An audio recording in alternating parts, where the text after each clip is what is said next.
Hello दोस्तों, मैं आप सबका स्वागत करता हूं भारत कुलम के ऑनलाइन प्लेटफॉर्म पर। जैसा कि हमने क्लास में सैटरडे को टेस्ट लिया था, उस टेस्ट का मैं सॉल्यूशन लेके आया हूं।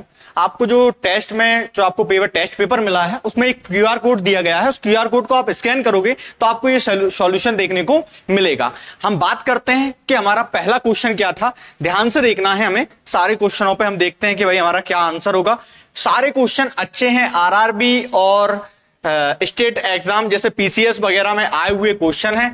देखते हैं हम पहला क्वेश्चन क्या है। निम्नलिखित में से कौन सा कोशिका घटक अधिकांश प्राकेंद्रीय यानी प्रोकैरियोटिक में मौजूद नहीं होता। इनमें से कौन सा कोशिका घटक प्रोकैरियोटिक कोशिकाओं में मौजूद नहीं होता।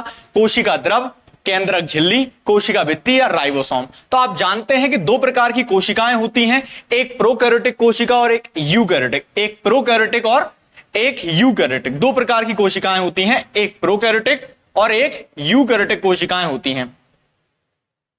एक प्रोकैरियोटिक और एक यूकैरियोटिक कोशिकाएं होती हैं। जब हम प्रोकैरियोटिक की बात करते हैं तो प्रोकैरियोटिक में केंद्रक का अभाव होता है और यूकैरियोटिक में केंद्रक पाया जाता है। प्रोकैरियोटिक कोशिकाएं वैसी कोशिकाएं जो जीवाणुओं में, नील शैवाल में पाई जाती हैं। यूकैरियोटिक कोशिकाएं जो मानव में पाई जाती हैं उन्हें हम यूकैरियोटिक कोशिकाएं कहते हैं। अगली क्वेश्चन की ओर आगे बढ़ते हैं कि भाई अगला क्वेश्चन क्या है। अगला क्वेश्चन देखते हैं कि मानव कोशिका में, अगला क्वेश्चन है कि मानव कोशिका में ग्लूकोज के विघटन द्वारा ऊर्जा का निर्माण होता है। ग्लूकोज के विघटन के लिए इनमें से किसकी आवश्यकता होती है। जो ग्लूकोज का विघटन होता है मानव कोशिका में, हम जानते हैं माइटोकॉन्ड्रिया में और कोशिका द्रव में, तो किसकी आवश्यकता होती है। तो आपको याद होगा किसकी आवश्यकता होती है, ऑक्सीजन की आवश्यकता होती है। मैंने आपको सिखाया है कि माइटोकॉन्ड्रिया जहां एटीपी का निर्माण होता है वहां ग्लूकोज का विघटन होता है ऑक्सीजन से क्रिया करके, जब जाके H2O यानी जल, CO2 यानी कार्बन डाइऑक्साइड और एटीपी के फॉर्म में, जिसे ऊर्जा कहा जाता है कोशिका की, उसके फॉर्म में निर्माण होता है किसका, ऊर्जा का। तो याद रखना है इस चीज को। तो इसका आंसर क्या होगा, ए ऑक्सीजन। आगे बढ़ते हैं, अगला क्वेश्चन क्या है। तो नेक्स्ट क्वेश्चन है कि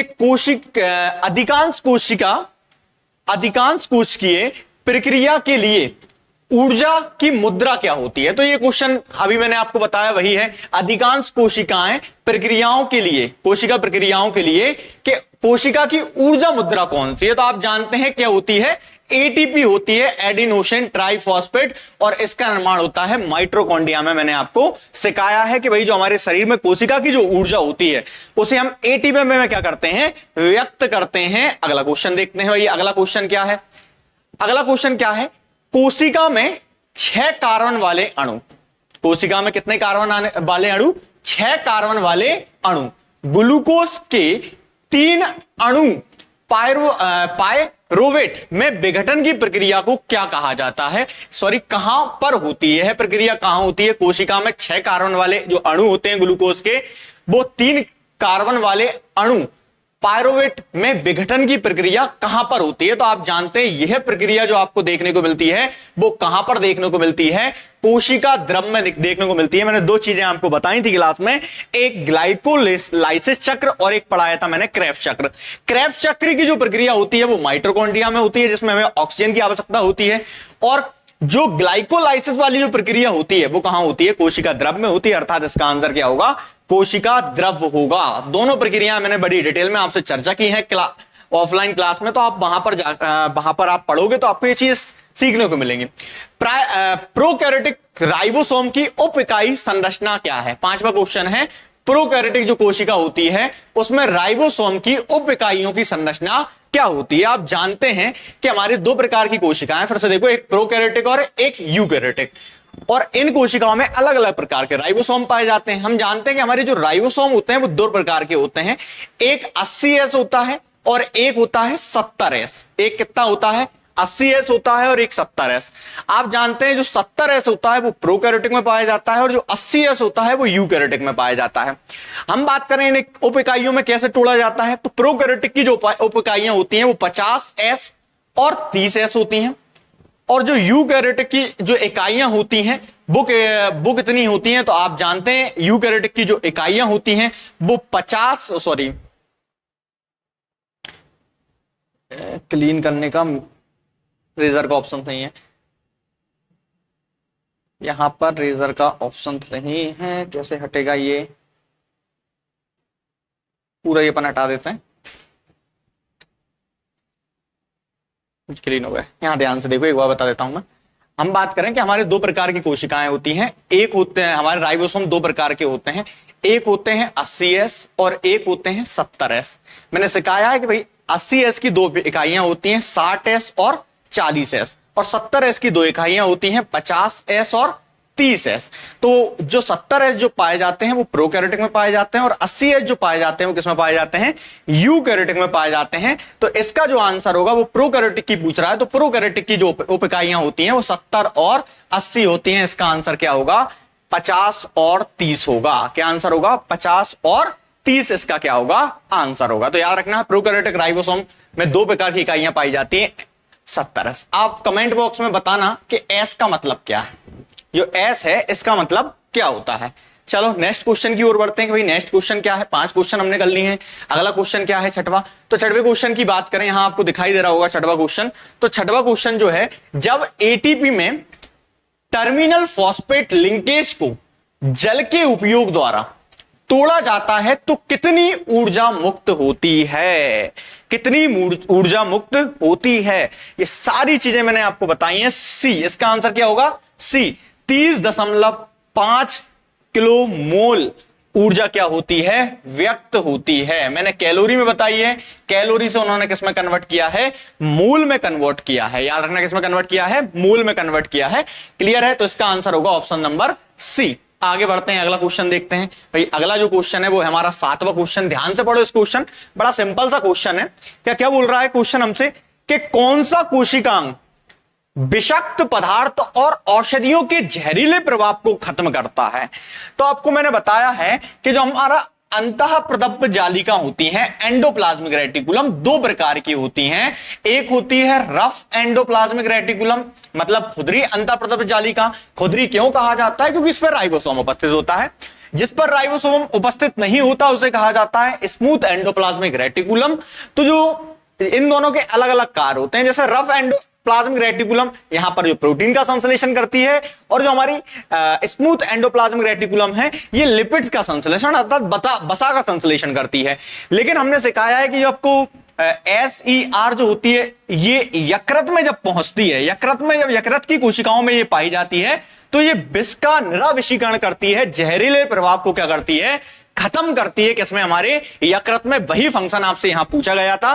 तो ऑप्शन नंबर ए क्या है, इसका राइट आंसर है। क्वेश्चन को समझना है, क्वेश्चन कोई भी टफ नहीं है, सारे क्वेश्चन सिंपल हैं। अगला क्वेश्चन देखते हैं। भाई अगला क्वेश्चन क्या है हमारा, 8वें नंबर के क्वेश्चन की बात करें कि निम्नलिखित में से किस प्राणी ऊतक में चपटी कोशिकाएं होती हैं, किस प्राणी ऊतक में चपटी कोशिकाएं होती हैं। तो ध्यान से देखना है, यहां दिया है प्लाज्मा कोशिका उपकला में, घनाकार उपकला में, सल्की उपकला में और मास्ट कोशिकाओं में। तो मैंने आपको सिखाया है कि भाई हमारी जो उपकला ऊतक होता है, एपिथेलियम जो टिश्यू होता है, उपकला ऊतक होता है, एपिथेलियम जो टिश्यू होता है वो हमारा कितने प्रकार का होता है, 3 प्रकार का होता है। उपकला जो ऊतक होता है वो 3 प्रकार का मैंने पढ़ाया था आपको। एक पढ़ाया था मैंने जो एपिथेलियम जो टिश्यू होता है, वो भी एपिथेलियम में भी कौन सा, सरल एपिथेलियम। 2 प्रकार के एपिथेलियम होते हैं, 2 प्रकार के उपकला ऊतक होते हैं, एक सरल उपकला ऊतक और एक जटिल उपकला ऊतक। जब मैंने सरल उपकला ऊतक को 3 भागों में बांटा था तो 3 भाग मैंने बताए थे आपको। एक कौन सा बताया था, सल्की उपकला ऊतक। सल्की उपकला ऊतक की मैंने विशेषता बताई थी आपको कि सल्की उपकला ऊतक वहां इसकी जो कोशिकाएं होती हैं वो चपटी होती हैं, पतली टाइप की कोशिकाएं होती हैं, चपटी होती हैं, और ये वहां पाया जाता है जहां पदार्थों का वर्णात्मक परागमय होता है। बात क्लियर है। फिर मैंने आपको घनाकार उपकला ऊतक पढ़ाया था, और ये मैंने बताया था घनाकार उपकला ऊतक वहां पाया जाता है जहां किसी पदार्थ का स्त्राव हो रहा होता है, जैसे लार ग्रंथि में। और एक पढ़ाया था मैंने खंभाकार उपकला ऊतक, मैंने पढ़ाया था जहां किसी चीज का अपशोषण हो रहा है वहां ये पाया जाता है। बात क्लियर है। तो हमने 3 प्रकार के उपकला ऊतक देखे थे। तो चपटे जो उपकला ऊतक होते हैं वो सल्की होते हैं, अर्थात इसका आंसर क्या होगा, सी होगा। बात क्लियर है या नहीं। चलो आगे बढ़ते हैं अगले क्वेश्चन की ओर। निम्नलिखित में से कौन सा कथन गलत है, निम्नलिखित में से कौन सा कथन गलत है। देखो पहला कथन गलत पूछा है, क्वेश्चन जब भी पढ़ना है आपको, एक पढ़ने का तरीका आपको हमेशा याद रखना है। जब भी क्वेश्चन पढ़ना है, निम्नलिखित में से कौन सा कथन, यहां निशान आपको हमेशा पेपर में लगाना है कि कौन सा कथन गलत है, उसको निशान लगा के रखना है। क्योंकि जब भी हम निशान नहीं लगाते तो एक चीज भूल जाते हैं जो पीछे लिखी होती है, गलत है, नहीं है, ये बहुत गड़बड़ कराते हैं हमें एग्जाम में। हम नहीं पढ़ पाते, सही नहीं पढ़ पाते, जल्दी में क्वेश्चन पढ़ लेते हैं। तो ध्यान से क्वेश्चन को ध्यान से मार्क करना है हमें, जो उसमें चीजें पूछी हैं उनको, तो कौन सा गलत है, कथन पूछा है कौन सा गलत है। तो किटवन की प्रक्रिया के लिए ऑक्सीजन आवश्यक नहीं है, गलत पूछा है कि भाई किटवन की प्रक्रिया के लिए ऑक्सीजन की आवश्यकता नहीं है। श्वासन के प्रथम चरण में पायरुविक अम्ल का निर्माण होता है, श्वासन का जो प्रथम चरण है उसमें पायरुविक अम्ल का निर्माण होता है, कौन सा गलत है पूछा है। आगे बढ़ते हैं, अगला, श्वासन के प्रथम चरण में ग्लूकोज का विघटन होता है। अगला देखें, माइटोकॉन्ड्रिया में ऑक्सीजन की सहायता से एसिटिक अम्ल का विघटन होता है।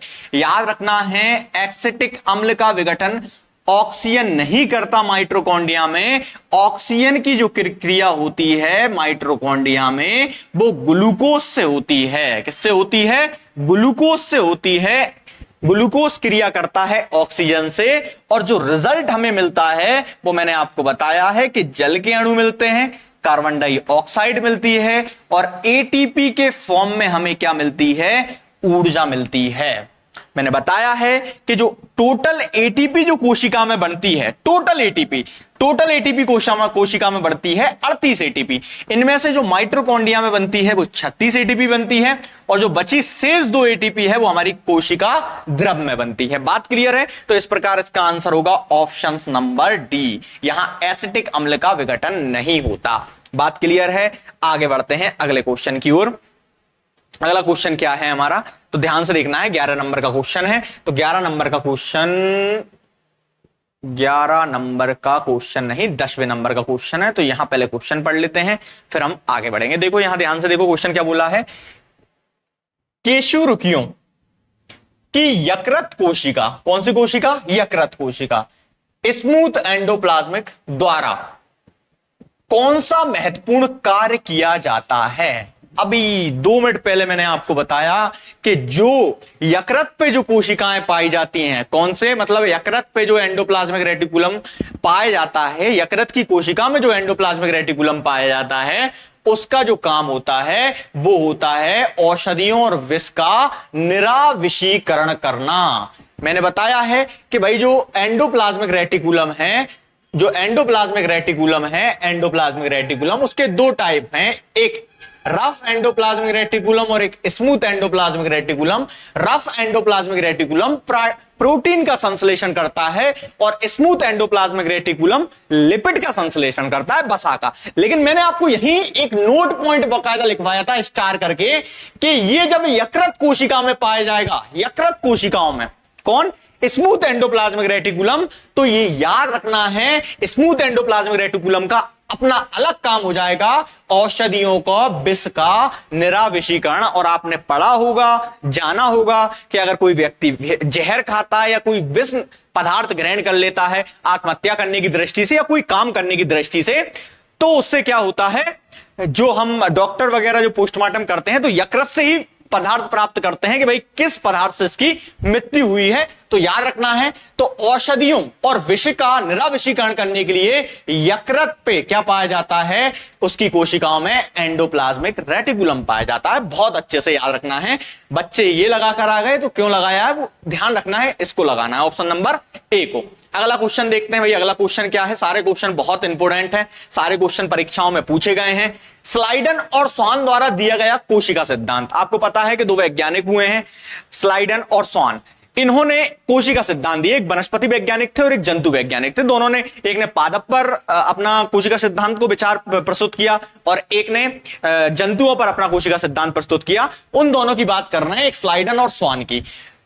सिद्धांत दिया, निम्नलिखित में किन जीवों पर लागू नहीं होता? किन जीवों पर यह लागू नहीं होता? ऑप्शन है कवक पर, जंतुओं पर, विषाणुओं पर और शैवालों पर। तो याद रखना है किस पर लागू नहीं होता, विषाणु पर लागू नहीं होता। अब आपसे मेरा क्वेश्चन है कि भाई स्लाइडर और स्वान ने कोशिका सिद्धांत कब दिया था? तो ये आपको कमेंट बॉक्स में आंसर देना है, कब दिया था। अगले क्वेश्चन की ओर बढ़ते हैं। 100 क्वेश्चन है बात यह है कि मैं एक एक क्वेश्चन पे लंबे समय तक डिस्कस नहीं कर सकता, तो टाइम ज्यादा लग जाएगा। हम क्वेश्चन पढ़ रहे हैं और थोड़ा थोड़ा मैं आपको जानकारी दे रहा हूं। रॉबर्ट हुक द्वारा कोशिका की खोज किस प्रकार की गई थी? किस प्रकार रॉबर्ट हुक द्वारा कोशिका की खोज की गई? तो बचपन से पढ़ते आ रहे हैं, रॉबर्ट हुक ने 1665 में कोशिका की खोज की और उन्होंने क्या किया, जो कॉर्क का निरीक्षण किया। पेड़ की जो छाल होती है, उस छाल से उन्होंने कॉर्क का क्या किया, निरीक्षण। पेड़ की छाल जो होती है उसे कॉर्क बोला जाता है। अब आपको कमेंट बॉक्स में बताना है कि विश्व में कॉर्क बंदरगाह कहां स्थित है। बात क्लियर है? तो याद रखना है कि कॉर्क का निरीक्षण करके उन्होंने किसकी खोज की थी? कोशिका की खोज की थी। लेकिन जो कोशिका उन्होंने प्राप्त की थी वो किस प्रकार की कोशिका थी? मृत कोशिका थी। और उसकी जो संरचना थी, मृत कोशिका जो उन्होंने मिली थी, अगर कभी पूछ लिया जाए कि उसकी संरचना किस प्रकार की थी, तो हेक्सागोनल संरचना थी। जो कोशिका की जो संरचना थी, मधुमक्खी के छत्ते के समान जो संरचना दिखाई दे रही थी, उसे हेक्सागोनल नाम दिया गया है। क्या नाम दिया गया है? हेक्सागोनल नाम दिया गया है। याद रखना है कि कॉर्क के निरीक्षण द्वारा की गई थी। आरआरबी में पूछा गया ये क्वेश्चन है, बढ़िया क्वेश्चन है। याद रखना, मृत कोशिका थी और इसे जीवित कोशिका की जो खोज की थी वो ल्यूवेनहॉक ने की थी, जीवाणु से की थी। बात क्लियर है? आगे बढ़ते हैं, अगला क्वेश्चन देखते हैं। अगला क्वेश्चन जो 13 नंबर का क्वेश्चन है, इसके ऑप्शंस गलत छप गए हैं। जैसे साइटोप्लाज्मा एक जेली जैसा द्रव होता है जिसमें मौजूद होता है। क्या मौजूद होता है? इसके ऑप्शंस क्या हैं, गलत छप गए हैं, इसलिए ये क्वेश्चन गलत है। इसको छोड़ देना है सबको। इसका मैंने सबको नंबर दिया है, 1 नंबर सबका ऐड किया है। आगे बढ़ते हैं अगले क्वेश्चन की ओर कि पानी की कमी के कारण, जब पानी की कमी हुई तो पानी की कमी के कारण कोशिका की संकुचित होकर कोशिका भित्ति से अलग होने की प्रक्रिया को क्या कहा जाता है? डिहाइड्रेशन। कोशिका में क्या हुआ? डिहाइड्रेशन। उसके कारण कोशिका पे मौजूद कोशिका भित्ति क्या हो गई? अलग हो गई। उस प्रक्रिया को क्या कहा जाता है? तो याद रखना है, उस प्रक्रिया को कहा जाता है प्लाज्मोलिसिस नामक प्रक्रिया कहा जाता है। बहुत अच्छे से इस चीज को आपको याद रखना है। कौन सी प्रक्रिया कहा जाता है? प्लाज्मोलिसिस प्रक्रिया कहा जाता है। ऑफलाइन क्लास में मैंने समझाया है कि किस प्रकार ये क्रिया होती है। अगला क्वेश्चन देखते हैं। अगला क्वेश्चन भाई आपका कोशिका विभाजन से है। क्या बोला उसने? इक्वेटोरियल होता है वैसे प्लेट पर कोशिका के केंद्र में गुणसूत्रों का समरेखण माइटोसिस के किस चरण में होता है? माइटोसिस मतलब कौन सा विभाजन? समसूत्री। कौन सा विभाजन? समसूत्री। हम जानते हैं कोशिका में 2 विभाजन होते हैं, एक समसूत्री विभाजन और एक अर्धसूत्री विभाजन। समसूत्री विभाजन कायिक कोशिकाओं में, दैहिक कोशिकाओं में। दैहिक कोशिकाएं वह कोशिकाएं जो हमारे शरीर पर मौजूद हैं। और अर्धसूत्री विभाजन मतलब जो जनन कोशिकाएं हैं, जैसे शुक्राणु, ओवम, अंडाणु की कोशिका है, शुक्राणु की कोशिका, उनमें जो विभाजन होता है वो कौन सा होता है भाई? अर्धसूत्री विभाजन होता है। और जो हमारी दैहिक कोशिकाएं हैं, जो कायिक कोशिकाएं हमारी काया का निर्माण कर रहा है, हमारे शरीर का निर्माण किया है, उनमें कौन सा होता है? समसूत्री विभाजन। अर्थात जैसे हमारे शरीर में चोट लग जाए, तो चोट लग जाए, उस चोट से निपटने, मतलब उस चोट को सही करने के लिए, जैसे हमारे इस हिस्से में चोट लग गई, अब चोट लग गई यहां पर, यहां से हमारी कोशिकाएं नष्ट हुई, अब यहां पर पुनः कोशिकाएं आएंगी। आप जानते हैं कि वृक्षाओं ने बताया है कोशिका विभाजन होता है तो पुनः कोशिकाओं का निर्माण होता है। अब जो दैहिक कोशिकाएं, यहां पर जो कोशिका का निर्माण होगा वो किस प्रकार होगा? तो समसूत्री विभाजन से होगा। इसमें क्या बोला है कि भाई इक्वेटोरियल प्लेट पर कोशिका के केंद्र में गुणसूत्रों का संग्रहण माइटोसिस के किस चरण में होता है? तो मेटाफेज में होता है। किस में होता है? मेटाफेज में होता है। किस फेज में होता है? मेटाफेज। ये सब मैंने आपको सिखाया है। चलो आगे बढ़ते हैं, अगला क्वेश्चन देखते हैं भाई। अगला क्वेश्चन जो है वो अपना क्वेश्चन है 16वां क्वेश्चन क्या है भाई? अगला क्वेश्चन क्या कह रहा है हमारा? अगला क्वेश्चन कह रहा है कि भाई स्वतंत्र अस्तित्व के सक्षम जीव की सबसे छोटी इकाई क्या है? जीव की सबसे छोटी इकाई क्या है? तो जीव की सबसे छोटी इकाई कोशिका है, सेल है। हमारा जो शरीर बना है उसमें सबसे बेसिक यूनिट है सेल। सजीव की, जीव की संरचनात्मक और कार्यात्मक, स्ट्रक्चरल और फंक्शनल जो यूनिट होती है उसे सेल कहा जाता है। तो जीव की जो सबसे छोटी इकाई है वो क्या है? कोशिका है। और कोशिकाओं का समूह मिलकर ऊतक का निर्माण करता है, ऊतकों का समूह मिलकर अंग का निर्माण करता है, और अंगों का समूह मिलकर अंग तंत्र का निर्माण करता है। और हमारे शरीर में पूरे में अंग तंत्र विद्यमान होते हैं। याद रखना है, हमारा शरीर अंग तंत्र का मिलकर बना होता है। और हमारे शरीर की सबसे बेसिक यूनिट क्या होती है? सेल होती है, कोशिका होती है। और हमारे शरीर की सबसे बड़ा जो अंग होता है वो कौन सा होता है? हमारे शरीर का सबसे बड़ा अंग होता है त्वचा। याद रखना हमारे शरीर का सबसे बड़ा अंग कौन सा होता है? त्वचा होता है। चलो इसका आंसर क्या हुआ भाई? ए। आगे बढ़ते हैं अगले क्वेश्चन की ओर। अगला क्वेश्चन है कि भाई पुटिकाओं में प्रोटीन और लिपिड के परिवहन, संशोधन और पैकेजिंग, ये शब्द याद रखना है। परिवहन, पैकेजिंग के लिए निम्नलिखित में से कौन सा कोशिकांग उत्तरदायी है? कैमिलो गोल्जी द्वारा की गई खोज कौन सा भाई? गोल्जी काय। गोल्जी काय का ही काम है पैकेजिंग करना और परिवहन करना। याद रखना है गोल्जी काय, कैमिलो गोल्जी ने खोज की।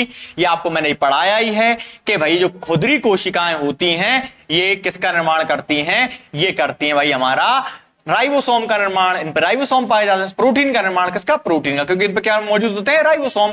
चिकनी किसका करती हैं? तो चिकनी करती हैं भाई लिपिड का निर्माण। क्लियर है? किसका करती हैं? लिपिड का निर्माण करती हैं। और राइबोसोम आप जानते हैं प्रोटीन का निर्माण करता है। अगले क्वेश्चन की ओर बढ़ते हैं। अगला क्वेश्चन क्या है भाई? अगला क्वेश्चन है निम्नलिखित में से कौन सी झिल्ली संयोजित थैली पाचक एंजाइमों से भरी होती है? कौन सी थैली पाचक एंजाइमों से भरी होती है? तो आप जानते हैं गोल्जी काय का काम हमने देखा क्या है भाई? परिवहन करना। माइटोकॉन्ड्रिया का काम क्या है? तो आप जानते हैं कि माइटोकॉन्ड्रिया का काम होता है पावर हाउस कहते हैं, ऊर्जा का निर्माण करना कोशिका के लिए। राजधानी का काम क्या होता है? अपशिष्ट पदार्थों को ये इकट्ठा करके रखती है। राजधानी पादपों में बड़ी होती है, जंतुओं में छोटी होती है और अपशिष्ट पदार्थों को इकट्ठा करके रखती है। लेकिन जो हमारा लाइसोसोम है, जैसे ही हमारी कोशिका के अंदर कोई पदार्थ इंटर करता है, जो अनावश्यक पदार्थ है, कोई जीवाणु है या कोशिका की सफाई करने की जो आवश्यकता पड़ती है, वो किसके द्वारा की जाती है? राइबोसोम द्वारा की जाती है। इसमें एक एंजाइम पाया जाता है हाइड्रोलाइटिक एंजाइम। कौन सा एंजाइम पाया जाता है? Hydrolytic enzyme. और यही हाइड्रोलाइटिक एंजाइम किसका काम करता है? पाचन का काम करता है, जीवाणुओं के पाचन का काम करता है। बात क्लियर हुई या नहीं हुई? इसे आत्मघाती भी थैली कहते हैं। किसे हम? लाइसोसोम को डिस्पोजल बैग भी कहते हैं, परमाणु बम, क्योंकि ये फट जाती है और फटने के कारण क्या होती है? कोशिका अंगों को क्या कर देती है? नष्ट। क्योंकि हाइड्रोलाइटिक एंजाइम जो होता है वो बाहर आ जाता है और कोशिका में मौजूद अन्य कोशिका अंगों को क्या कर लेता है? पाचित कर लेता है। ये सारी डिटेल मैंने आपको सिखाया है। आगे बढ़ते हैं अगले क्वेश्चन की ओर। प्रोटोप्लाज्म शब्द किसने गढ़ा है? बहुत सिंपल है, प्रोटोप्लाज्म। प्रोटोप्लाज्म की बात करें तो प्रोटोप्लाज्म जीव द्रव्य जो शब्द दिया है वो किसने दिया है? पुरकिंजो ने दिया है। किसने दिया है? पुरकिंजो ने दिया है। कौन सा शब्द? जीव द्रव्य शब्द दिया गया है पुरकिंजो द्वारा। हम जानते हैं मेंडल ने अनुवांशिकी का पिता कहा जाता है मेंडल को। उसके अलावा रॉबर्ट हुक को कोशिका विज्ञान का पिता कहा जाता है।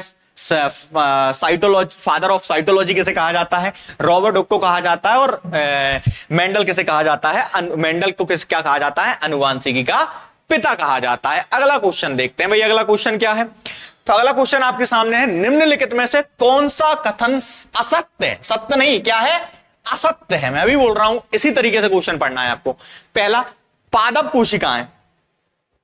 पादप कोशिकाएं, पहला क्वेश्चन की बात करें कि पादप कोशिकाओं में जंतु कोशिकाओं की तुलना में छोटी रिक्तिकाएं पाई जाती हैं। पादप कोशिकाओं में जंतु कोशिकाओं की तुलना में छोटी रिक्तिकाएं पाई जाती हैं।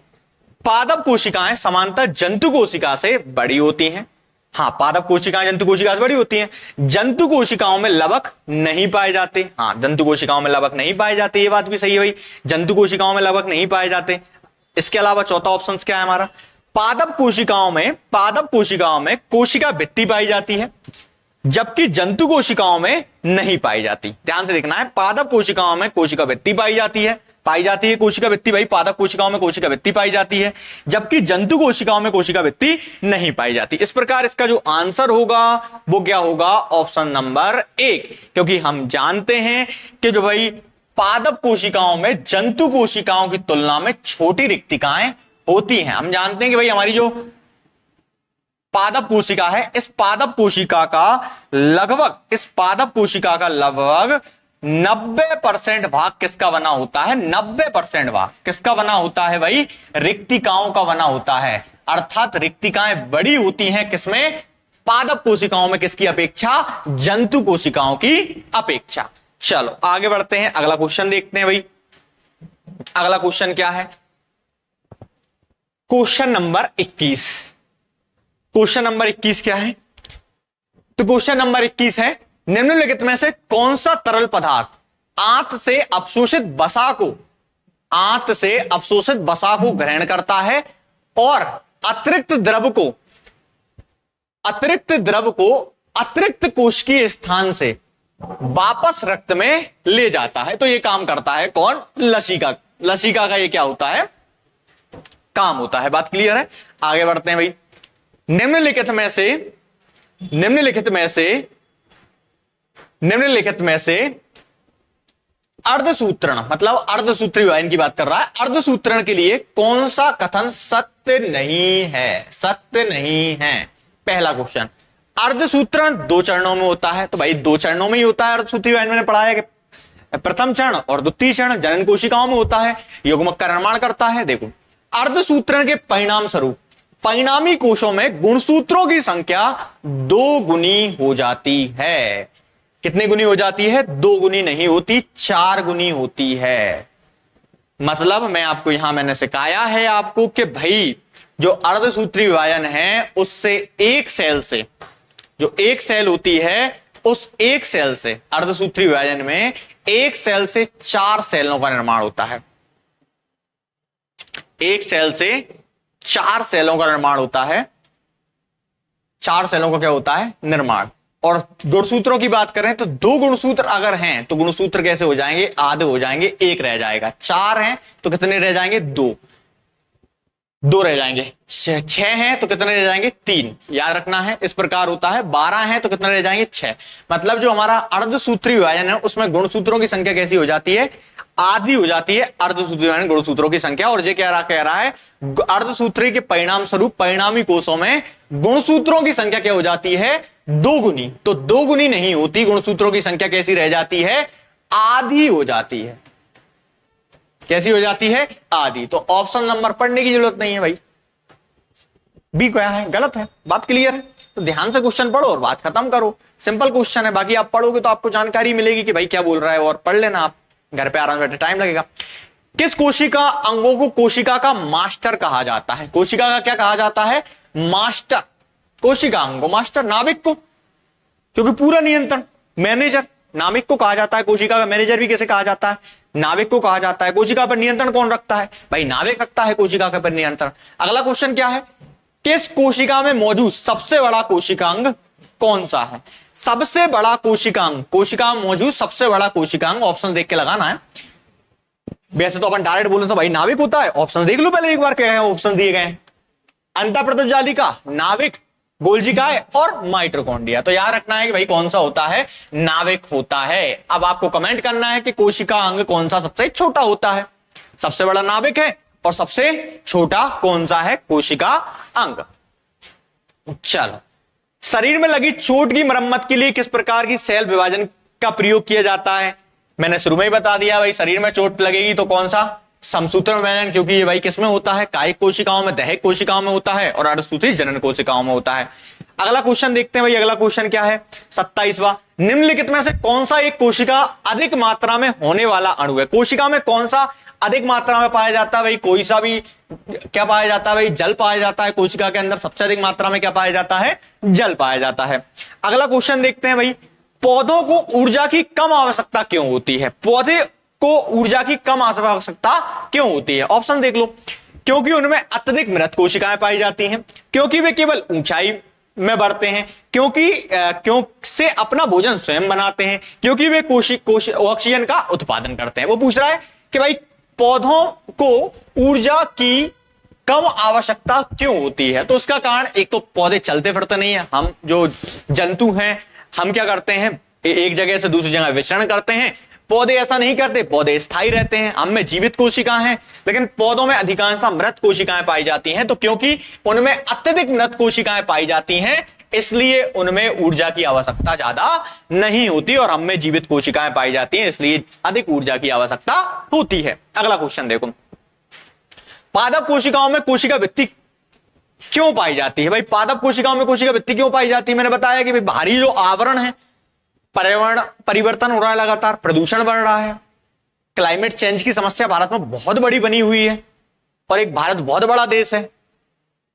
भारत सरकार द्वारा क्लाइमेट चेंजिंग पे कार्य भी किया जा रहा है। G20 हाल ही में जो G20 हो उसमें हमने बातचीत भी की इस विषय पे।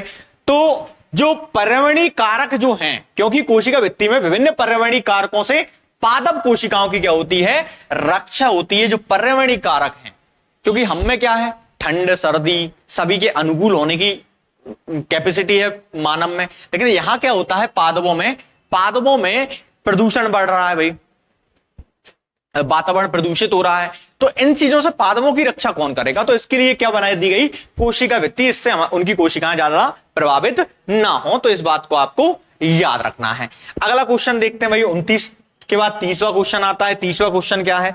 तो 30वां क्वेश्चन कह रहा है हमसे कि कोशिका में केंद्रक के अतिरिक्त निम्न में से किन दो कोशिका अंगों में, केंद्रक के अतिरिक्त दो कोशिका अंगों में डीएनए और राइबोसोम पाए जाते हैं। मैंने कुछ सेमी ऑटोनोमस ऑर्गन बताए हैं कोशिका अंगों में, कुछ सेमी ऑटोनोमस अंग।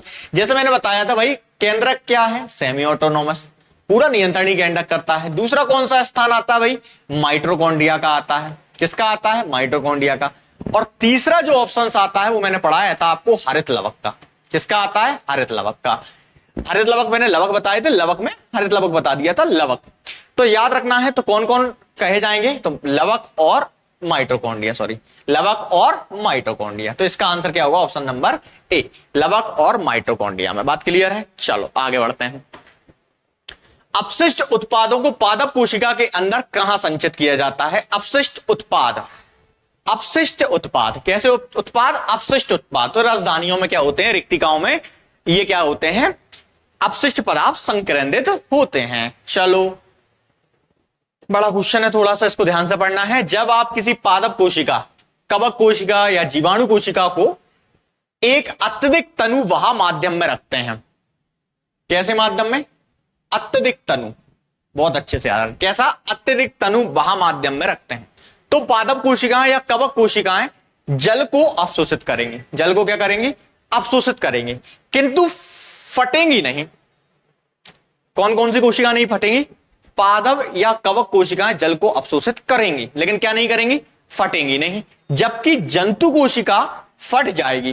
पादप कोशिकाओं का कौन सा भाग उसे आने वाले जल के दाब को सहन करने में मदद करता है, उसके अंदर जो जल का दाब जा रहा है उसे सहन करने में जो मदद करता है, वो मदद करता है कौन, हमारी कोशिका भित्ति करती है। कौन करती है मदद, कोशिका भित्ति। याद रखना, कौन मदद करती है, कोशिका भित्ति। तो बहुत अच्छे से याद रखना है, इसका ऑप्शन नंबर क्या है, डी है। आगे बढ़ते हैं भाई, 33वां क्वेश्चन।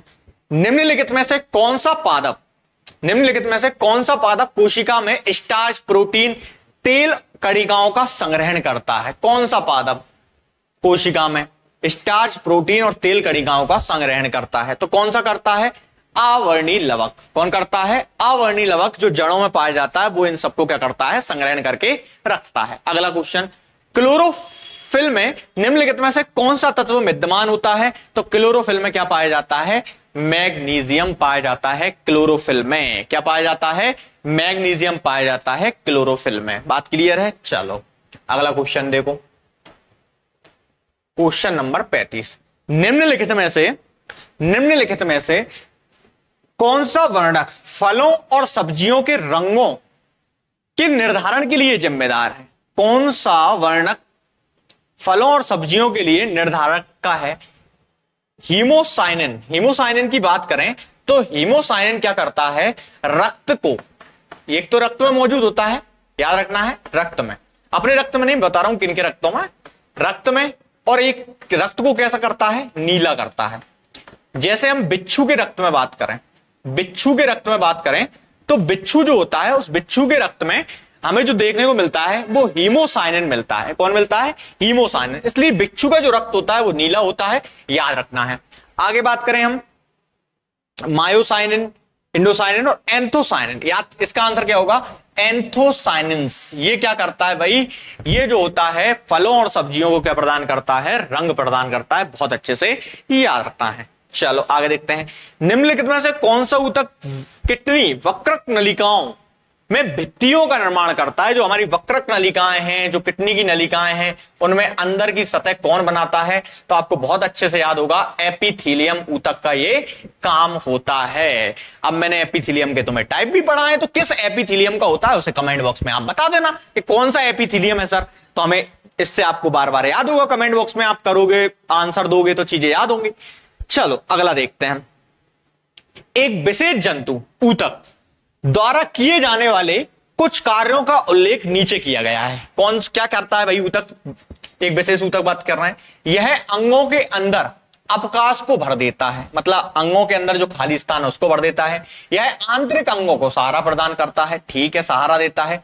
यह ऊतकों की मरम्मत में सहायक होता है, ऊतकों की मरम्मत में सहायक होता है। अपकाशी ऊतक होता है, एरिओलर ऊतक मैंने पढ़ाया है। एरिओलर ऊतक ही होता है जो आंतरिक अंगों को सहायता प्रदान करता है। यह ऊतकों की मरम्मत में सहायता करता है। यह अंगों के अंदर के जो अपकाश भाग हैं, जो खाली स्थान भाग है, उन्हें बढ़ता है। चलो अगला देखते हैं। हमारे शरीर में बसा संचय ऊतक कौन सा होता है? कौन सा ऊतक बसा को संचय करके रखता है? तो आपको पता ही है, एडिपोज ऊतक। एक एडिपोज ऊतक एक प्रकार का संयोजी ऊतक है। वो क्या करता है? बसा को संग्रहित करने का काम करता है।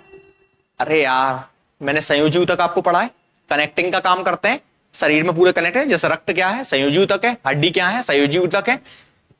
उसके अलावा हमने बताया कि भाई जो हमारा बसा है वो कैसा ऊतक है? संयोजी ऊतक है। फिर मैंने संयोजी ऊतक को दो भागों में बांटा था, एक ढीले और एक घने।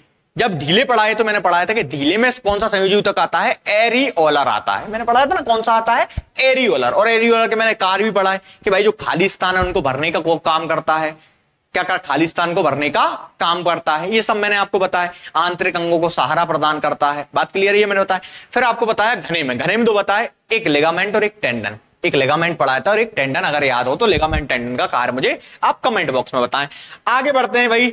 एसएससी में आया हुआ क्वेश्चन है, ऊतक क्या होता है? बहुत सिंपल क्वेश्चन है। परिभाषा ही मैंने प्रारंभ से ही किया आपको सेल में, जब मैंने बताया कि भाई ऊतक क्या है। तो ऊतक क्या है? वे कोशिकाएं जो मूल रूप से समान होती हैं, बात सही है, कोई दिक्कत नहीं, परंतु दिखने और कार्य करने में भिन्न होती हैं, ऐसा ऊतक नहीं होता।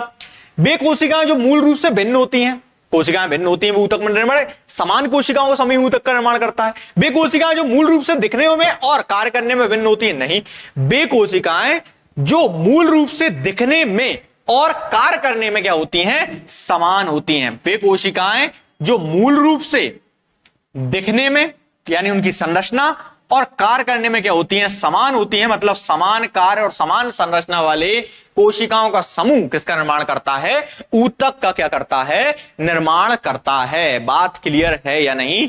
बात क्लियर हुई होगी। ऊतक के अध्ययन को क्या कहा जाता है? बढ़िया आराम से कमेंट बॉक्स में आंसर दें। और फादर ऑफ टिश्यू किसे कहा जाता है? चलो अगला देखते हैं। हमारे शरीर में कई अंग हैं, निम्न में से कौन सा अंग सबसे बड़ा है? हमारे शरीर में हमने बताया कि सबसे बड़ा अंग क्या होती है? हमारी त्वचा होती है। सबसे बड़ा अंग क्या है? हमारा त्वचा है। चलो आगे बढ़ते हैं भाई। खाली स्थान ऊतक हमारे मुंह के आंतरिक स्तर का निर्माण करता है। खाली स्थान ऊतक, सल्की उपकला ऊतक, लेकिन कौन सा? स्त्रीकृत सल्की उपकला ऊतक हमारे किसका निर्माण करता है? मुंह के जो वकल कैविटी है, जो मुंह में मुख गुहा है, उसके ऊपर पाए जाने वाला जो मुंह का अस्तर है, उसका जो निर्माण करता है वो कौन करता है? स्त्रीकृत स्केबिक बस, यानी इसको बोलते हैं, इसके बस को सल्की इसके बस उपकला ऊतक, एपिथेलियम ऊतक, स्त्रीकृत। बात क्लियर है? चलो आगे बढ़ते हैं भाई। खाली स्थान ऊतक में मैट्रिक्स को हिंदी में बोला जाता है अधात्री, और कोशिका मैट्रिक्स में सन्निहित होती हैं। तो आपको पता है कि भाई जो होती हैं वो कौन सी होती हैं? संयोजी ऊतक। उपकला ऊतक में कोई मैट्रिक्स नहीं पाया जाता। अरे मैंने सिखाया है ना, कैसे देख रहे हो मुझे? ऐसे मत देखो, समझो यहां ध्यान से। मैंने क्या बताया आपको कि भाई दो कोशिकाएं हैं, ये कोशिका है और ये कोशिका है। इन दोनों कोशिकाओं के मध्य जो जगह होती है, हमने पढ़ा है ना, इन दोनों कोशिकाओं की जो मध्य जगह होती है उसे कहा जाता है इंटरसेलुलर स्पेस, अंतःकोशिकीय स्थान। अब उपकला ऊतक में अंतःकोशिकीय स्थान नहीं होता। अंतःकोशिकीय स्थान किनमें मौजूद होता? अंतःकोशिकीय स्थान नहीं होता किसमें? उपकला ऊतक में। अंतः कोशिकीय स्थान किसमें पाया जाता है भाई? संयोजी ऊतक में। अर्थात जो इंटरसेल्युलर स्पेस है वो किस ऊतक में पाया जाता है? संयोजी ऊतक में।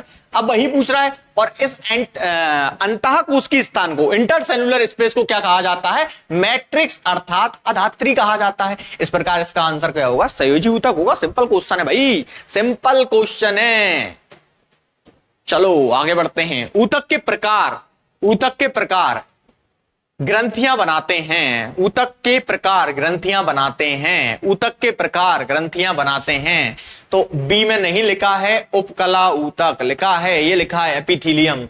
आपको मैंने सिखाया है कि भाई जो हमारी लार ग्रंथि है, कौन सी ग्रंथि? लार ग्रंथि जो होती है वो घनाकार उपकला ऊतक की बनी होती है। किसकी बनी होती है? घनाकार उपकला ऊतक की बनी होती है। उसके अस्तर लार ग्रंथियों के। लगा दो ना, लगाओ उपकला ऊतक, एपिथीलियम। टेंशन ले रहे हो तुम लोग, बहुत सिंपल क्वेश्चन है। चलो, हिस्टामिन नामक हिस्टामिन स्त्रावक कोशिकाओं खालिस्तान में पाई जाती हैं। हिस्टामिन क्या करती हैं भाई? हिस्टामिन मास्ट कोशिकाओं से निकलती हैं और मास्ट कोशिकाएं संयोजी ऊतक से बनी होती हैं। ये एलर्जी का सूचक होती है। हिस्टामिन जो निकलता है वो एलर्जी का सूचक होता है हमारे शरीर में, हिस्टामिन। चलो आगे बढ़ते हैं भाई। इनमें से कौन सा गजनी राजवंश का संस्थापक था? गजनी राजवंश की स्थापना जो हुई थी वो 962 में हुई थी। गजनी राजवंश की स्थापना संस्थापक कौन थे? अलाउद्दीन। अलाउद्दीन के बाद कौन बना? सउद्दीन। और सउद्दीन के बाद उसका पुत्र बना था महमूद गजनवी। याद होगा 998 से भारत पर आक्रमण किए, भारत पर 17 बार आक्रमण किया था। 1525 में आक्रमण किया था किस पर? सोमनाथ पर। 15वां अभियान था, याद होगा। निम्नलिखित में से कौन सा चंदेल शासक महमूद गजनवी से पराजित नहीं हुआ? तो एकमात्र चंदेल शासक था जिसका नाम था विद्याधर, जिस पर अटैक किया और पराजित नहीं हुआ। विद्याधर के बारे में एक कहानी भी है कि कन्नौज के उस समय एक शासक हुआ करते थे। कन्नौज पर प्रतिहारों का शासन चल रहा था जब गजनी ने आक्रमण किया। तो एक शासक हुआ करते थे राज्यपाल। राज्यपाल पर अटैक किया महमूद गजनवी ने, और कहते हैं कि राज्यपाल महमूद गजनवी से लड़े बिना लड़े भाग गया। इससे क्रोधित हो गया चंदेल शासक विद्याधर और राज्यपाल की हत्या कर दी। बाद में फिर विद्याधर का युद्ध हुआ महमूद गजनवी से और विद्याधर पराजित नहीं हुआ। 2 बार युद्ध हुआ, 2 बार ही महमूद गजनवी को क्या करनी पड़ी? संधि करनी पड़ी। शाहनामा का लेखक कौन है? तो शाहनामा का लेखक कौन है भाई? फिरदौसी है। फिरदौसी किसका लेखक है भाई? शाहनामा का लेखक कौन है? फिरदौसी है। बहुत अच्छे से याद रखना है। इसके बारे में कहा भी जाता है, एक कहानी और है, मैंने सुनाई होगी आपको क्लास में। अलाउद्दीन खिलजी के दरबार में था। खिलजी ने कहा कि भाई तुम एक पर जो श्लोक लिखा जाएगा, दोहा लिखा जाएगा, ये जो पर लाइन लिखी जाएगी उस पर मैं 50 आपको टका प्रदान करूंगा, 50 टका दूंगा पर लाइन पे। ये शाहनामा इतना बड़ा ग्रंथ लिख कर ले आया, उसके सामने लेके आ गया और कहते हैं कि फिरदौसी को इसने दरबार में अपमानित कर दिया। बाद में फिरदौसी ने जो कुछ पेज खाली छोड़ रखे थे बीच में, उसे पता था कि अलाउद्दीन खिलजी थोड़ा अलग तरीके का सुल्तान है, तो उसने 20 पेजों में अलाउद्दीन खिलजी के जो चर्चाएं की हैं वो की हैं। तो याद रखना है फिरदौसी के बारे में कि शाहनामा उसकी लेखक हैं। बहुत अच्छे से इस चीज को याद रखना है। अगला क्वेश्चन क्या है भाई? 48वां। पुराणों का अध्ययन करने वाला मुसलमान कौन था? तो पुराणों का अध्ययन करने वाला मुसलमान था अलवरूनी। याद रखना है, जिसने किसका अध्ययन किया? पुराणों का अध्ययन किया। आगे बढ़ते हैं कि निम्नलिखित में से किस महमूद गजनवी के हमले के बाद सोमनाथ मंदिर का पुनर्निर्माण किया था? तो सोमनाथ मंदिर का पुनर्निर्माण कराने वाला शासक था भीमदेव। कौन था? भीमदेव। निम्नलिखित में से मध्य एशिया के किस शासक ने 1192 में उत्तर भारत को जीता? उत्तर भारत को जीता किस शासक ने 1192 में? 1192 मतलब कौन सा युद्ध? मध्य एशिया की कौन सा? मतलब 1192 में एक महत्वपूर्ण युद्ध हुआ, तराइन का युद्ध।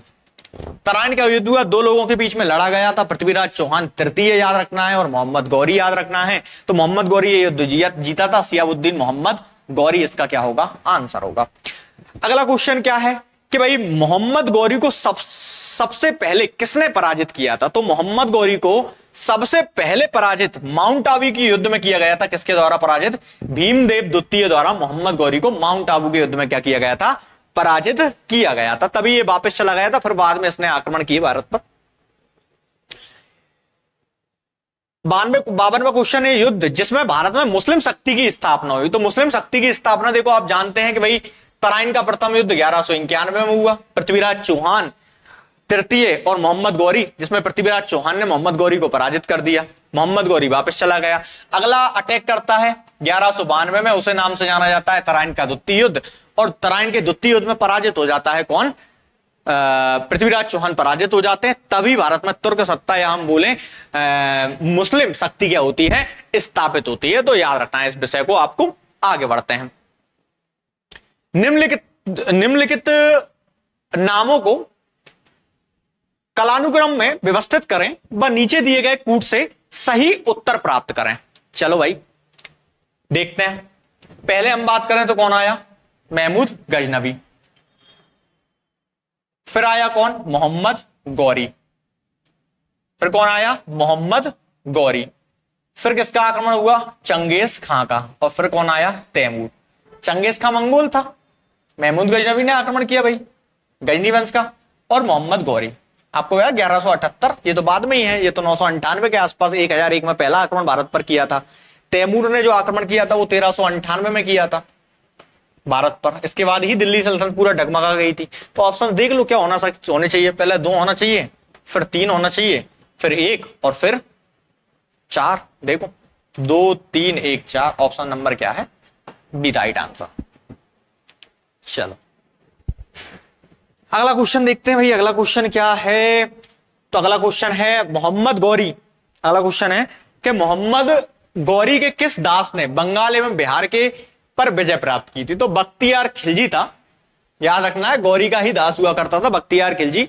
एवक को तो लाहौर दे दिया था, एक गुलाम गौरी का एवक था, तो एवक को तो लाहौर का शासन दे दिया कि भाई लाहौर से उसने वहां पर गुलाम वंश की भी स्थापना कर दी। एवक ने लाहौर में ही राजधानी बनाकर शासन किया। लेकिन बख्तियार खिलजी आगे बढ़ा, उसने नालंदा विश्वविद्यालय को जलाया। कहते हैं कि नालंदा विश्वविद्यालय 6 माह तक जलता रहा। लक्ष्मण सेन उस समय बंगाल पर शासन कर रहे थे, अटैक किया, लक्ष्मण सेन को पराजित किया। कहते हैं इसकी महत्वाकांक्षा इतनी थी कि कामरूप मतलब असम की ओर आगे बढ़ा, और कहते हैं कि असम के जो कबीलियाई राजा थे, कबीलियाई जनजातियां थी, वहां पर अटैक किया। कबीलियाई जनजातियों ने से असम में घुसने दिया, और ये कहते हैं कि जो मेघालय में गारो खासी जयंतियां उन पहाड़ियों के बीच में फंस गया, और उसके बाद लगभग इसकी हार निश्चित थी, तो इसकी सेना का लगभग वहीं समाप्त हो गई। लेकिन ये लौटकर वापस भी आ गया था कुछ समय तक। फिर इसने ब्रह्मपुत्र नदी को पार किया और आगे आया ये, लेकिन वहीं उसकी बंगाल साइड इसकी मृत्यु हो जाती है बख्तियार खिलजी की। तो इसके बारे में 2 पॉइंट याद रखना है जो क्वेश्चन बनते हैं। एक तो मोहम्मद गौरी का गुलाम था, और एवक के समय इसने नालंदा विश्वविद्यालय को नष्ट किया था जब बंगाल का शासक कौन था? लक्ष्मण सेन हुआ करते थे।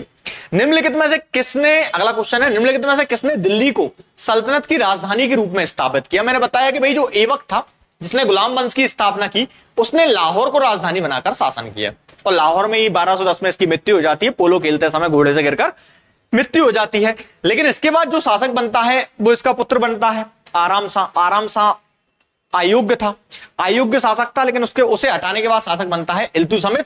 इसे गुलाम वंश या दिल्ली सल्तनत का वास्तविक संस्थापक कहा जाता है। और इसने जो राजधानी बनाया वो किसे बनाया?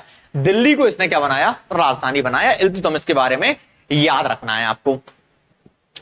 इसने सिक्के भी जारी किए थे। कई बार क्वेश्चन आता भी है कि भाई यूपीएससी पीएससी जैसे एग्जामों में पूछा जाता है कि इल्तुतमिश को दिल्ली सल्तनत का वास्तविक संस्थापक क्यों कहा जाता है, तो बहुत से कारण आप उसमें बता सकते हो।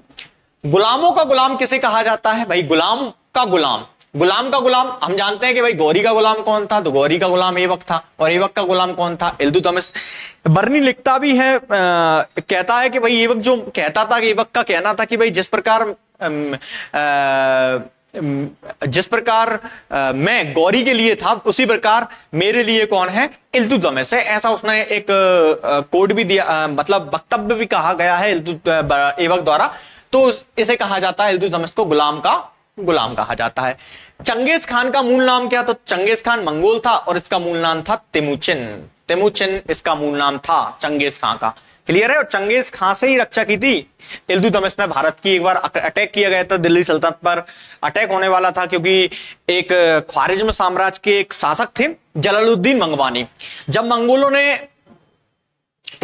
ने ख्वारिज्म साम्राज्य पर अटैक किया, मध्य एशिया में जो साम्राज्य था ख्वारिज्म साम्राज्य, तो ख्वारिज्म साम्राज्य पर जब अटैक किया तो जलालुद्दीन मंगवानी जो ख्वारिज्म साम्राज्य का था वो भागते हुए भारत की ओर आया, और उसने मदद मांगी किससे? इल्तुतमिश से। सिंध नदी के पास जाकर उसने अपना राजदूत भेजा किसके पास, इल्तुतमिश के पास, और शरण मांगी। इल्तुतमिश ने शरण देने से मना कर दिया और चंगेज खान के आक्रमण से बच गया। और तिमुचिन चंगेज खान का जो कहा जाता है नाम कहा जाता है, याद रखना मूल नाम क्या था, तिमुचिन। अगला क्वेश्चन देखते हैं, दिल्ली के सुल्तान बलबन का पूरा नाम क्या था। भाई जो दिल्ली का सुल्तान बलबन था उसका नाम क्या था, तो बलबन गयासुद्दीन बलबन के नाम से जाना जाता था।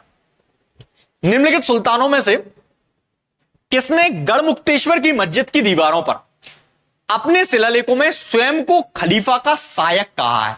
एकमात्र जगह मिलती है बलबन, एकमात्र गढ़मुक्तेश्वर का जो गढ़मुक्तेश्वर की जो मस्जिद है वो एकमात्र मस्जिद जहां पर कहा गया है खलीफा का सहायक किसे, बलबन ने ऐसा लिखा गया है, शिलालेख मिलता है। लेकिन बलबन को यह कहा जाता है कि भाई खलीफा मोहम्मद बिन तुगलक अलाउद्दीन खिलजी ऐसे शासक हुए बलबन जिन्होंने खलीफा उलेमाओं से कोई मान्यता प्राप्त नहीं की। रक्त की शुद्धता, बलबन की हम बात करते हैं कि भाई इसने रक्त की शुद्धता की नीति अपनाई और अपने आप को किससे जोड़ा, इसने अपने आप को, एक ईरान में वंश हुआ करता था अफरासियाब वंश, शाहनामा में वर्णित मिलता है फिरदौसी की, अफरासियाब वंश, उस अफरासियाब वंश से अपने आप को जोड़ा और कहा कि मैं उस वंश का हूं, तो अपनी रक्त की शुद्धता को प्रदर्शित किया। और उस वंश से ईरान की, उस वंश से जोड़ने के लिए ईरान की कुछ प्रथाएं भी चला दी, जैसे नवरोज चला दिया। उसके अलावा उसने सिजदा और पाबोस जैसी प्रथाएं चालू कर दी उसमें दिल्ली सल्तनत में। तो ये प्रथाएं चालू करने का एक ही कारण था कि अपने आप को उसने किससे जोड़ दिया था, अफरासियाब से। क्योंकि बलबन के सामने, जब बलबन शासक बना था तो उसके सामने कई चुनौतियां थी। ताज की प्रतिष्ठा की चुनौती विद्यमान थी, अमीरों की समस्या थी। जो इल्तुतमिश द्वारा तुर्कान चहलगानी का जो गठन किया गया था वो सोच रही थी कि हम किंग मेकर का काम करने लगे, राजाओं के निर्माण का काम करने लगे। बहुत दखल था अमीरों का भी, तो कहते हैं कि उसने अमीरों का दमन किया। जो गंगा यमुना वाला जो दोआब हुआ करता था वहां पर डाकुओं की समस्या थी, तो उसके लिए उसने नीति चलाई कौन सी, रक्त और लोहे की नीति।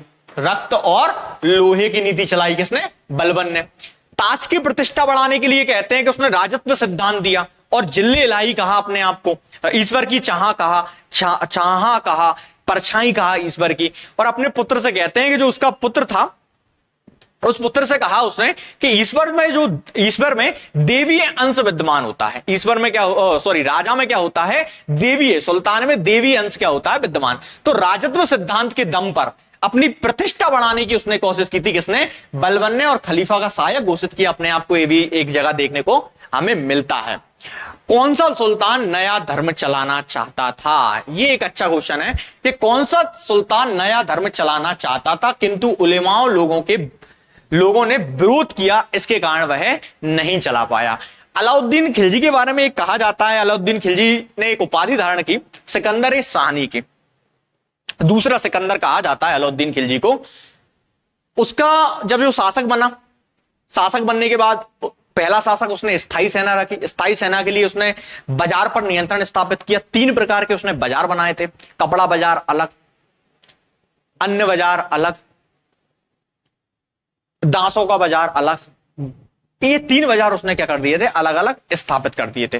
और कहते हैं कि सुई से लेकर तेल तक की हर कीमत को उसने क्या कर दिया था, निश्चित कर दिया था कि भाई इतनी चीजें इतने में बिकेंगी, सारी चीजें। और उसने एक बड़ी स्थायी सेना रखी, क्योंकि स्थायी सेना के लिए उसे नगद वेतन देना था, और नगद वेतन के लिए उसे बाजार पर कंट्रोल पहले करना था। क्योंकि बाजार पर कंट्रोल नहीं होगा, वेतन जो दी जाएगी उसमें अपना जीवन निर्वाह सैनिक नहीं कर पाएंगे, तो उससे समस्या पैदा होगी, वो अधिक तनख्वाह की मांग करेंगे।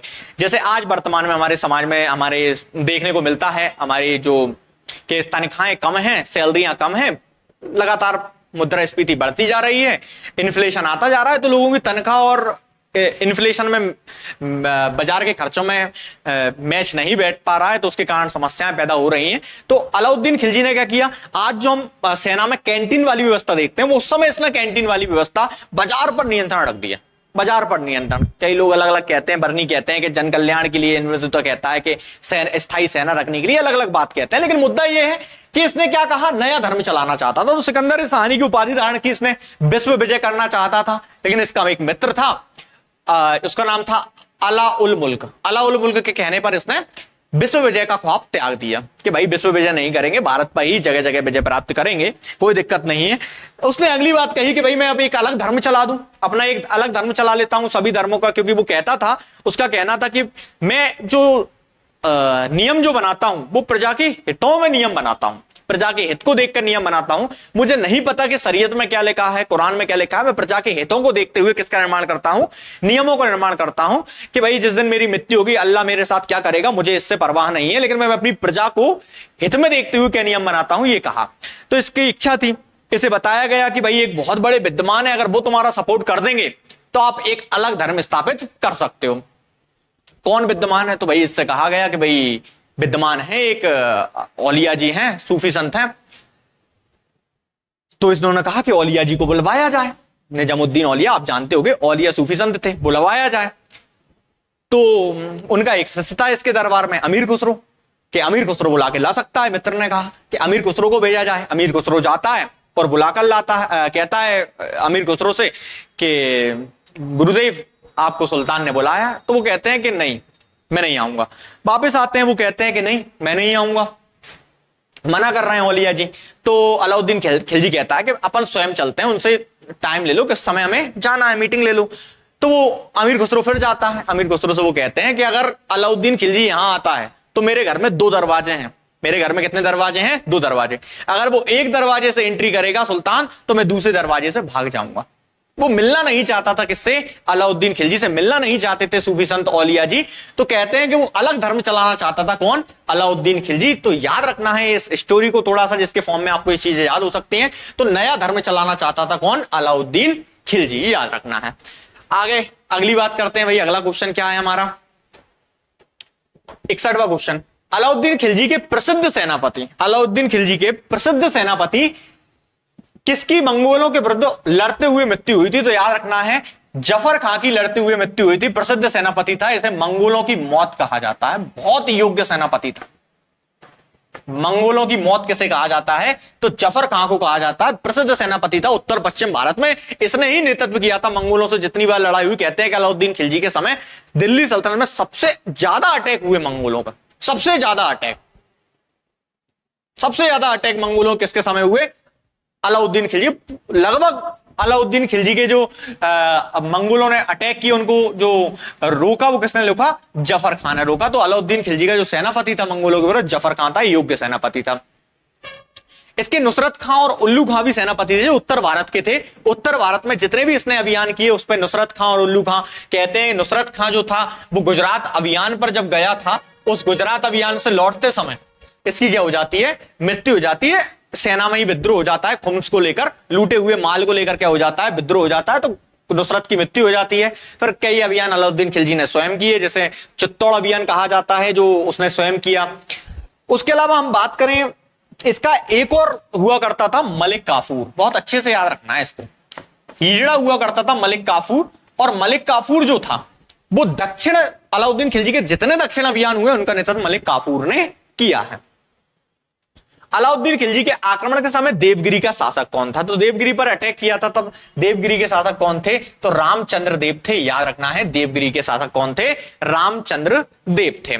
चलो अगला बात करते हैं। अगला क्वेश्चन क्या है? 63वां क्वेश्चन है। निम्नलिखित में से किस मध्यकालीन शासक ने सार्वजनिक वितरण प्रणाली प्रारंभ की थी? सार्वजनिक वितरण प्रणाली प्रारंभ की थी। सार्वजनिक वितरण प्रणाली प्रारंभ किसके द्वारा की गई थी? तो अलाउद्दीन खिलजी द्वारा कौन सी प्रणाली प्रारंभ की गई थी? सार्वजनिक वितरण प्रणाली प्रारंभ की गई थी। गरी और अथवा गृह कर लगाने वाला दिल्ली सल्तनत का प्रथम सुल्तान कौन था? तो अलाउद्दीन खिलजी था दिल्ली सल्तनत का प्रथम सुल्तान जिसने गरी कर लगाया। निम्नलिखित में से युग्मों से कौन सा सम्मिलित नहीं है? निम्नलिखित में से कौन सा सम्मिलित नहीं है? तो ध्यान से देखना है भाई कौन सा सम्मिलित नहीं है।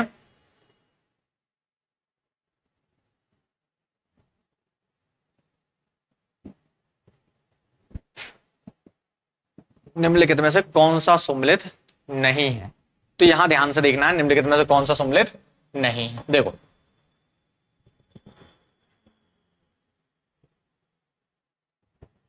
क्या दिया है भाई? देवगिरी का शासक, देवगिरी के शासक शंकरदेव, ठीक है कोई दिक्कत नहीं है। रामचंद्र देव की मृत्यु हुई, उनके पुत्र शंकरदेव बने थे। वारंगल के शासक रामचंद्र देव, रामचंद्र देव देवगिरी के शासक थे। ऑप्शन नंबर बी क्या है? सम्मिलित नहीं है, सम्मिलित नहीं है, नहीं है। कौन? वारंगल के शासक रामचंद्र देव। याद रखना है रुद्र प्रताप देव थे वारंगल के शासक।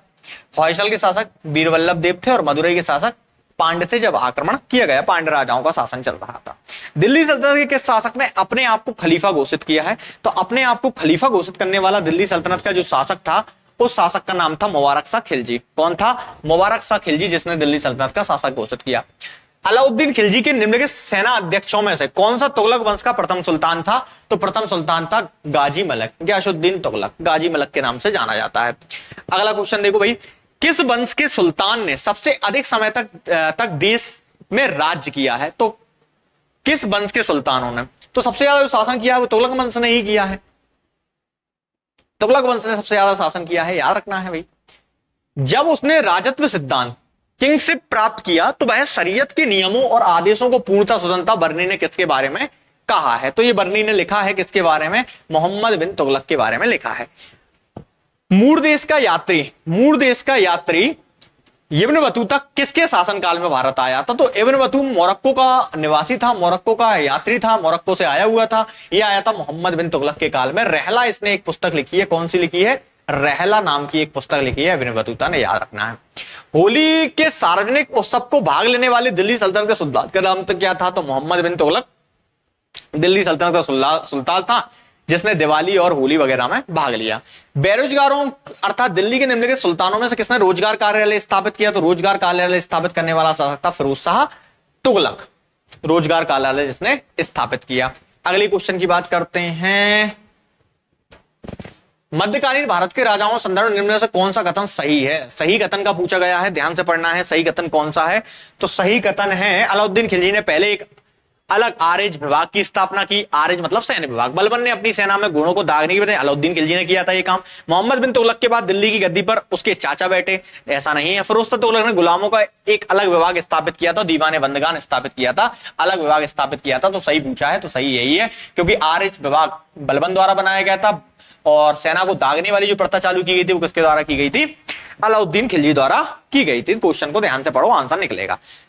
सर्वप्रथम लोक निर्माण विभाग की स्थापना किसके द्वारा की गई? तो सर्वप्रथम लोक निर्माण विभाग की स्थापना फिरोज शाह तुगलक द्वारा सर्वप्रथम किसके निर्माण की विभाग की गई थी? फिरोज शाह तुगलक ने सर्वप्रथम रोजगार निर्माण विभाग की क्या की थी? स्थापना की थी। फिरोज शाह तुगलक द्वारा स्थापित दारुल सफा एक खैरात थी, मतलब अस्पताल हुआ करती थी। क्या हुआ करती थी? एक खैराती अस्पताल हुआ करती थी, सरकारी अस्पताल हुआ करती थी। फिरोज शाह तुगलक ने दारुल सफा की क्या की थी? स्थापना की थी। तैमूर लंका आक्रमण भारत में कब हुआ था? तो तैमूर लंका आक्रमण भारत में 1398 में हुआ था और इसी आक्रमण के बाद भारत में सैयद वंश की स्थापना हुई। तैमूर के आक्रमण के बाद भारत में किस वंश राज्य स्थापित हुआ था? तो भारत में सैयद वंश की स्थापना की गई थी खिर्ज खान द्वारा तैमूर के आक्रमण के बाद ही। दिल्ली की राजगद्दी पर अफगान शासकों के शासन में निम्नलिखित में से कौन सा एक सही कालानुक्रम है? अफगान शासकों का कालानुक्रम देखो ध्यान से क्या है। सिकंदर शाह, इब्राहिम लोदी और बहलोल लोदी खां। सिकंदर लोदी, इब्राहिम लोदी, ठीक है। बहलोल खां, देखो ये देखो, पहला कौन आता था भाई? बहलोल लोदी। दूसरा कौन था? सिकंदर लोदी। और अंतिम कौन था? इब्राहिम लोदी। ये तीन ही शासक हुए किसमें? लोदी वंश में। पहला जिसने संस्थापक कहा जाता है बहलोल लोदी, सिकंदर लोदी और फिर इब्राहिम लोदी। चलो अगला क्वेश्चन देखो भाई। अगला क्वेश्चन क्या है? आगरा नगर की स्थापना किस शासक ने की थी? तो आगरा नगर की स्थापना आप बहुत अच्छे से जानते हो, आगरा नगर की स्थापना किसने की थी? सिकंदर ने की थी। 1504 में आगरा नगर बसाया था और यहाँ पर एक बादलगढ़ का किला बसाया और 1506 में उसको क्या बनाया? राजधानी बनाया आगरा को। किसकी? दिल्ली सल्तनत। दिल्ली सल्तनत की राजधानी एक रही है लाहौर, फिर एक रही है दिल्ली और दिल्ली सल्तनत की एक राजधानी रही है आगरा। तीन राजधानियां रही हैं दिल्ली सल्तनत की। बिल्कुल गलती करके नहीं आ रहा, यही क्वेश्चन आ सकता है कि दिल्ली इनमें निम्नलिखित दिल्ली सल्तनत की क्या राजधानी नहीं रही? तो एक लाहौर रही है ऐबक के समय, इल्तुतमिश ने दिल्ली ट्रांसफर की। और अब आगरा कौन लेके जा रहा है? 1506 में उसे सिकंदर लेके जा रहा है। उसे कहां लेके जा रहा है? उसे आगरा लेके जा रहा है, याद रखना है। निम्नलिखित वंशों में से किस क्रम में दिल्ली शासन किया? किस क्रम में दिल्ली ने शासन किया? तो पहले गुलाम ने किया 4, फिर खिलजी ने किया 1, फिर सैयद ने किया 3 और फिर किसने किया? लोदी ने किया 2। 4 1 3 2, option number D right answer. चलो अगला देखते हैं। सल्तनत काल के किस अधिकांश अमीर एवं सुल्तान किस वर्ग के थे? अमीर और सुल्तान मतलब अमीर जो हुआ करते थे वो तुर्क अमीरों को ही ज्यादा स्थान दिया गया है दिल्ली सल्तनत में। निम्नलिखित में से कौन सी एक विशिष्टता एकता व्यवस्था की नहीं है? एकता एक राजस्व एकत्रित करने की व्यवस्था थी, ठीक है, नहीं है, थी व्यवस्था। सियादतनामा एकता व्यवस्था की जानकारी स्रोत है भाई सियासतनामा से एकता व्यवस्था की क्या मिलती है, जानकारी मिलती है। अगली बात करें, इकता से एकत्रित राजस्व सीधा सुल्तान के खाते में जाता था, ऐसा नहीं है, इक्तेदार के खाते से ट्रांसफर हुआ करता था राजा के खाते में। मुक्ति को इकता से एकत्रित राजस्व सैनिक को रखने पड़ते थे, हाँ सैनिक रखने पड़ते थे, जो राजस्व मिलता था उससे इक्तदार नियुक्त किया जाता था। इक्तदारी व्यवस्था जो लेके आया था इल्तुतमिश लेके आया था, अलाउद्दीन ने इसे समाप्त किया, फिरोज शाह तुगलक ने इसे पुनः प्रारंभ किया। तो इक्ता व्यवस्था याद रखना है कौन लेके आया था। निम्नलिखित में से कौन सा एक युग्म सम्मिलित नहीं है, ध्यान से देखना है। पहला, दीवाने मुस्तखराज अलाउद्दीन, दीवाने कोही मोहम्मद बिन तुगलक, दीवाने खैरात फिरोज शाह तुगलक, दीवाने रियासत बलबन। तो याद रखना है भाई दीवाने रियासत सम्मिलित नहीं है। दीवाने रियासत किसका था, अलाउद्दीन खिलजी, बाजार नियंत्रण के लिए उसने एक काम किया था। किसके लिए काम किया था, बाजार नियंत्रण के लिए दीवाने रियासत क्या किया था, उसने विभाग बनाया था। 85वां क्वेश्चन क्या है, निम्नलिखित में से किस राजवंश के अंतर्गत बिजारत का चरमोत्कर्ष हुआ। एक मैंने बिजारत आपको पढ़ाया है, बिजारत दीवाने बिजारत मतलब जिसका प्रमुख हुआ करता था वजीर। वजीर जो राजस्व के मामले, सेना में पहले जो वजीर का पहला प्रारंभ में जो काम था वो वजीर का हुआ करता था, किसका, सेना का नेतृत्व करना। लेकिन फिर दिल्ली सल्तनत में एक पद आया, कौन सा पद आया दिल्ली सल्तनत में, नायब का पद। नायब मुमालिक बहराम शाह लेके आया, दिल्ली सल्तनत का एक बेहतरीन सुल्तान नायब का पद लेके आया, और नायब का पद लेके आया, एदगीन को नायब बनाया, उसने नायब के पद पर बैठाला। अब सुल्तान के बाद जो पद होने लगा वो नायब का होने लगा। सुल्तान के बाद किसका पद होने लगा, नायब का। और नायब के बाद जो पद हुआ करता था सुल्तान, नायब, और नायब के बाद जो हुआ करता था वो वजीर का पद। और वजीर राजस्व के मामले देखता था, तो उसने बोला कि वजीर का चरमोत्कर्ष किस काल में हुआ, वजीर प्रभावी किस काल में हुए। तो वजीरों का स्वर्ण काल कहा जाता है किसको, तुगलक काल को वजीर का क्या कहा जाता है, स्वर्ण काल कहा जाता है। सब पढ़ाया है। निम्नलिखित में से कौन सी भूमि उत्पाद पर लगने वाले कर इंगित करते हैं। भूमि उत्पाद पर लगने वाला कर देखो, खराज, ठीक है, भूमि कर, और भूमि कर, खुम्स लूट के माल पर लगने वाला कर, तो ये भूमि कर नहीं है। मुक्ताई भूमि कर, तो कितने कर हुए भूमि, 1 3 4 1 3 4 1 3 4 1 3 4। अरे खराज गैर मुस्लिमों से लिए जाने वाला भूमि कर, उर्स भारतीय मुसलमानों से लिए जाने वाला भूमि कर, और मुक्ताई में से भूमि कर। चलो, भारत के किस मध्यकालीन शासक ने एकता व्यवस्था को प्रारंभ किया। आ गया देखो क्वेश्चन। एकता व्यवस्था को प्रारंभ करने वाला शासक था इल्तुतमिश, समाप्त करने वाला शासक था अलाउद्दीन खिलजी, पुनः प्रारंभ करने वाला शासक था फिरोज शाह तुगलक। चलो अगला क्वेश्चन देखो 88। सर्व का लगाया जाता था एक हक उल सर्व नाम का कर हुआ करता था, हक उल सर्व, सर्व ये हुआ करता था सिंचाई कर, फिरोज शाह तुगलक के समय सिंचाई कर 1/10।